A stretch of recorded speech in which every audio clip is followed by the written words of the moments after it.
Hallo und herzlich willkommen, mein Name ist Alexander. Ich bin momentan auf einer Radreise durch Italien und befinde mich gerade bei Lerici an der ligurischen Küste und fahre jetzt weiter Richtung Cinque Terre.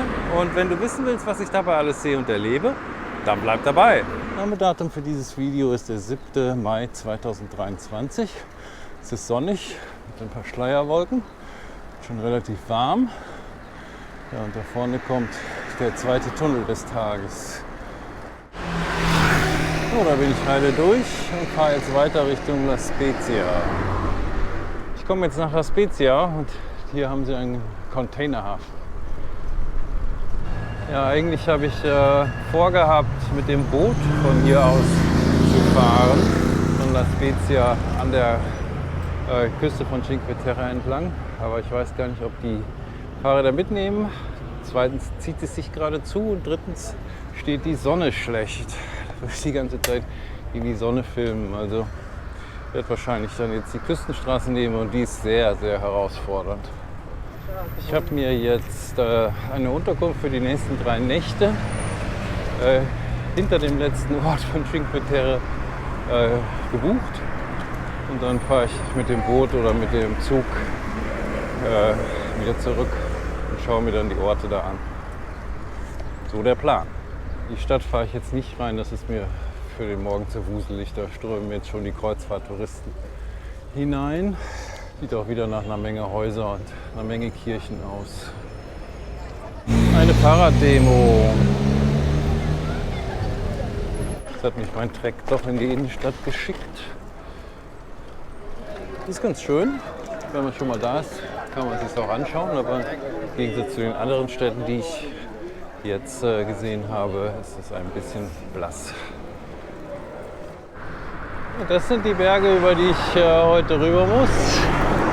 Ich bin jetzt so gut wie auf 0 Meereshöhe und ja, da muss ich heute immer rauf und runter.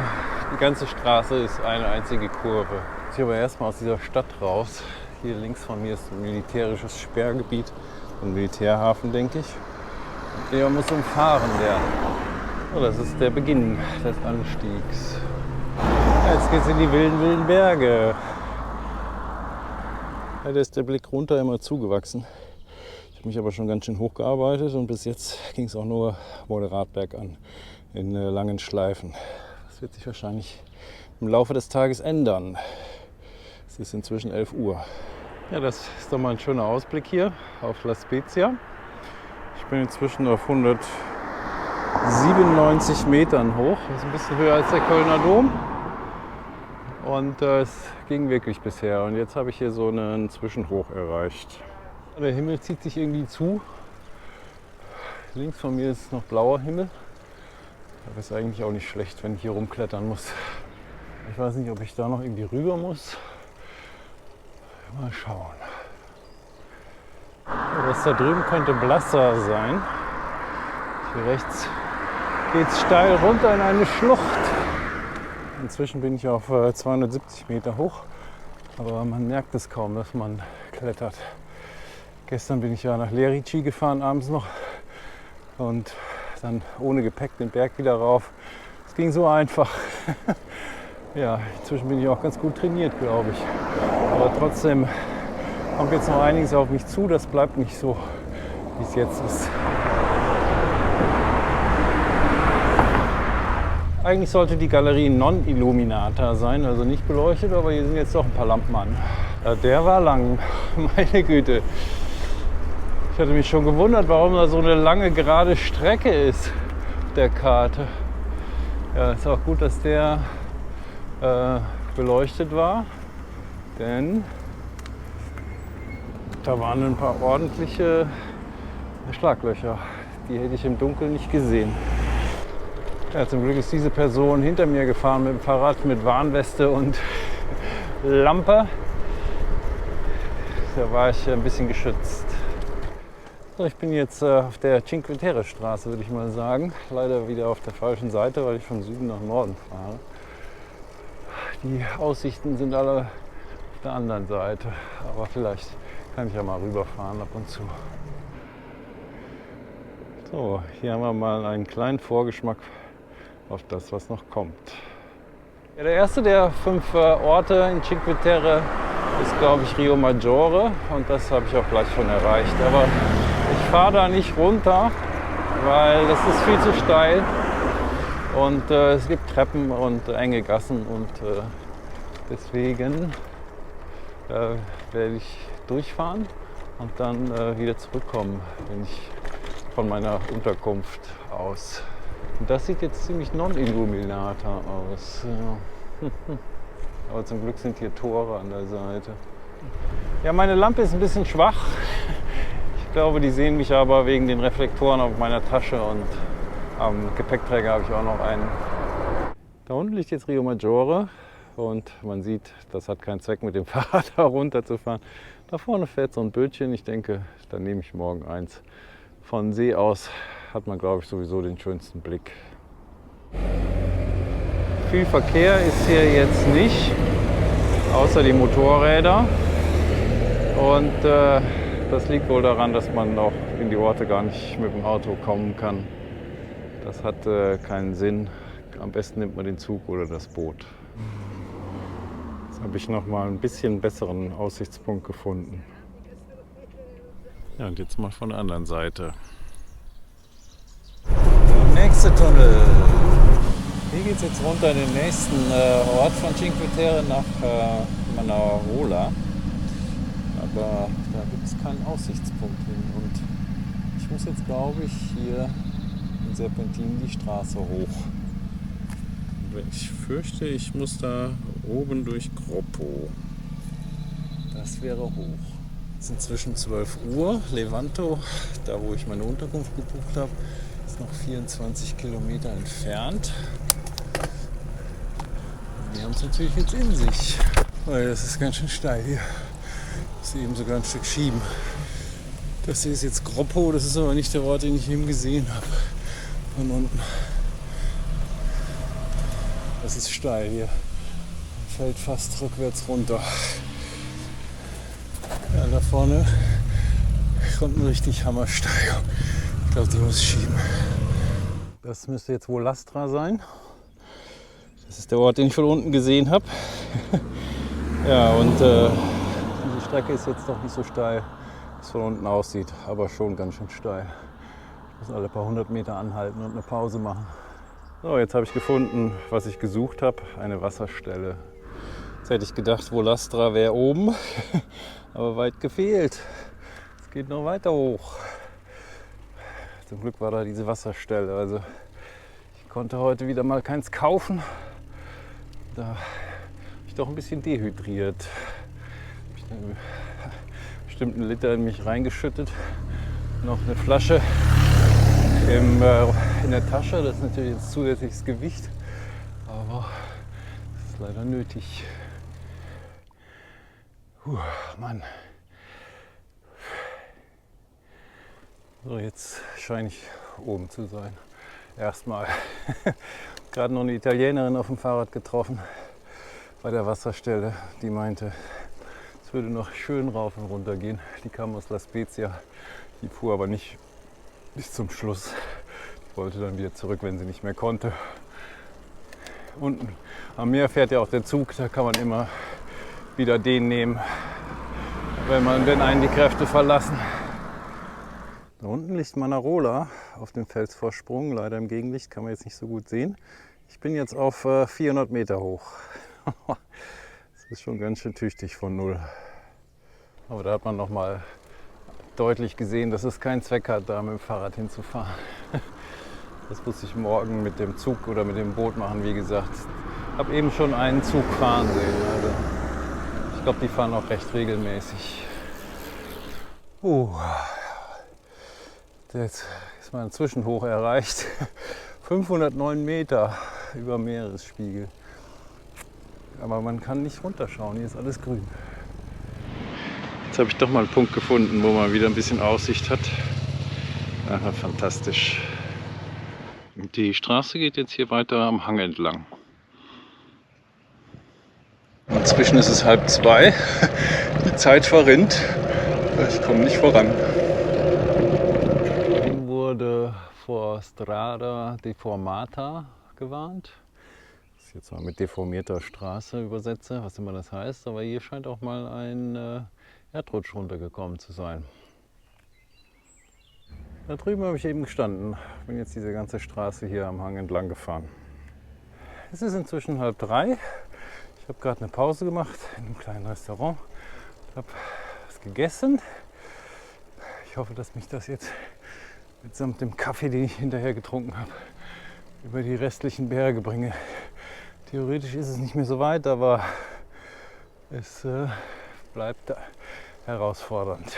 Jetzt nochmal der Blick zurück. Und ja, eigentlich ist es keine Panoramastraße, würde ich sagen. Aber wenn es mal was zu sehen gibt, dann ist es spektakulär. Da unten könnte Monterosso al Mare sein, das wäre das letzte Dorf von den Cinque Terre. Aber selbst wenn jetzt Cinque Terre vorbei ist, die ligurische Küste bleibt weiter bergig. Und das wird auch dann, wenn ich weiterfahre, mit solchen Straßen weitergehen. Ja, was eine Straße hier, so klein und schmal, kaum Verkehr, sehr erstaunlich. Ich bin immer noch auf 550 Metern. Levanto ist jetzt nicht mehr so weit entfernt. Das ist jetzt nicht, wie ich hier runterkomme. Das wird wahrscheinlich ganz schön steil.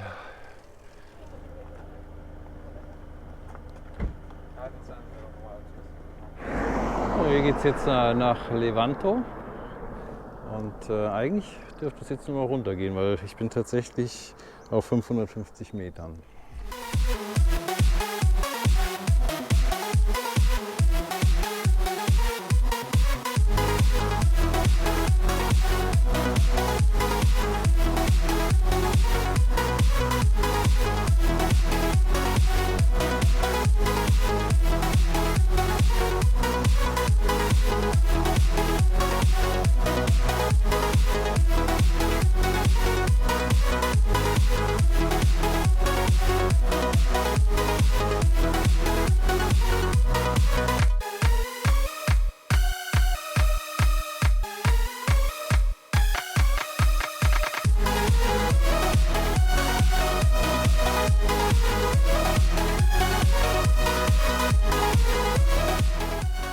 Jetzt musste ich die Timelapse doch mal anhalten, um mal zu zeigen, wo ich hier überhaupt runterfahre.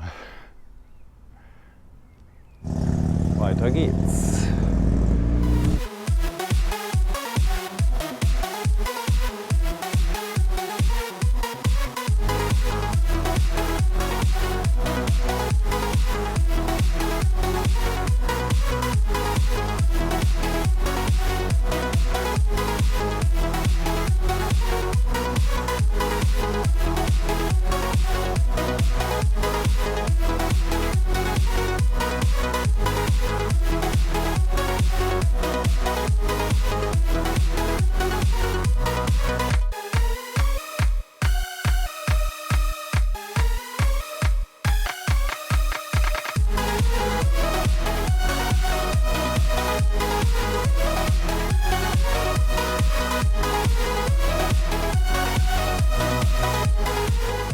So, ich glaube, das reicht jetzt mit der Timelapse. Ich bin fast in Levanto. Am Ortsschild bin ich schon vorbei. Ich habe Druck auf den Ohren, so schnell ging das runter. Und die Kurven waren ja spektakulär. Also da habe ich mich ein paar Mal fast verschätzt. Dann stand da Tempo 50. Da dachte ich, ja, dann kannst du ja wohl mit 30 durchfahren. Aber da wäre ich rausgeflogen. So, da drüben ist der Bahnhof. Da werde ich morgen mit dem Zug dann die Orte abklappern hier an der Cinque Terre.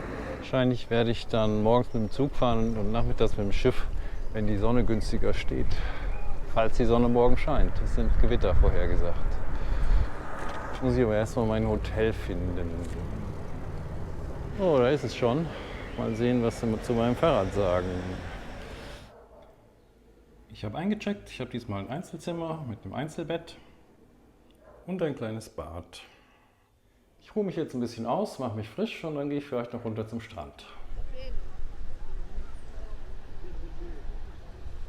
Ich bin mal zum Strand gegangen. Ich glaube, das ist auch die größte Attraktion hier in Levanto.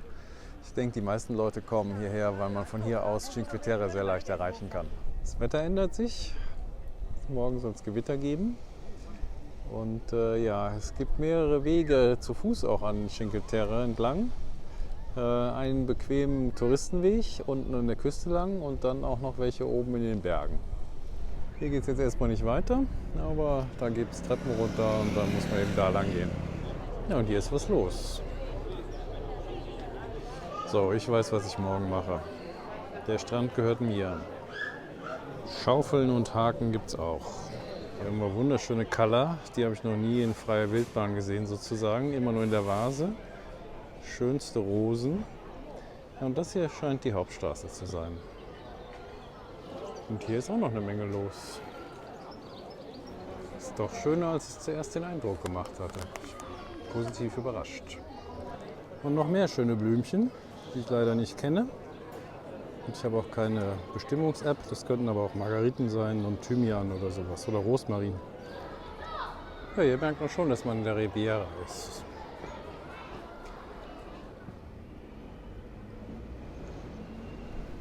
Und hier gehen Promenade und Strand jetzt weiter. Ja, ich frage mich gerade, wie ich hier wieder rauskommen soll. Da muss ich wohl auch wieder über die Berge. Laut dem Plan von Cinque Terre, den mir mein Hotel ausgehändigt hat, müsste es hier irgendwo auch einen Weg nach Monte Rosso, also den nächsten Ort geben, den auch Touristen schaffen sollen. Also nicht nur erfahrene Wanderer. So was möchte ich dann auch mal gehen, aber nicht von hier aus. Da oben befindet sich die Villa Agnelli. Ich weiß nicht, ob das die Familie Agnelli ist, denen Fiat mal gehört hat.